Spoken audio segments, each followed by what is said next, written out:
سؤاشان وسؤال آد سهل واه جيبوتي وضد والهنا كرسي قودنا وكرسي جنوي عد كودنا وعد كنا حدا أفريكان سكوريتي كونسل بيس سكوريتي كونسل waxay ahayd annaga iyagana ku tartanno Ethiopia iyo Sudan ay tartamaan Sudan iyo Ethiopia waa tartameen Ethiopia heshay Sudan baan haysay marka waxa la sugay annaga iyo Djibouti inaan tartanno hadaba walaalaheeno kursiga noogu fadhiyaan waa kursigan ku fadhino waxaan ku tartanno meesha ma yaalaan iyaga noogu fadhiyo oo hadda bishan chairka ka ah Peace and Security Council kaasna waa la mid inta ay taagan yihiin oo ay tartamayaan hadda su'aal isweydiiyo ma ah waa kursi anagu naftigeena meesha aan ku leenahay oo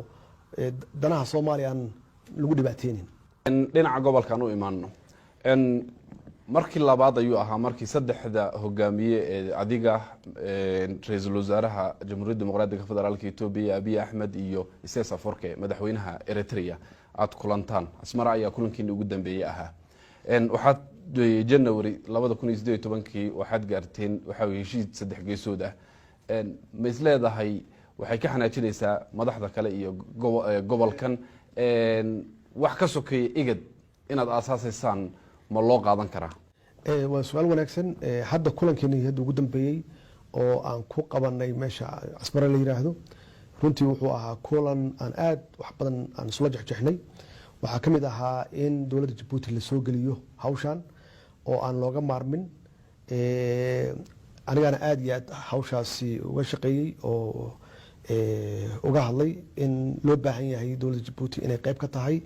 anagu hadii aan qayb ka sii ahaanayno maxay yeelay Djibouti waa dawlad walaalaheena ah runtiina aan u baahanahay in ay muuqato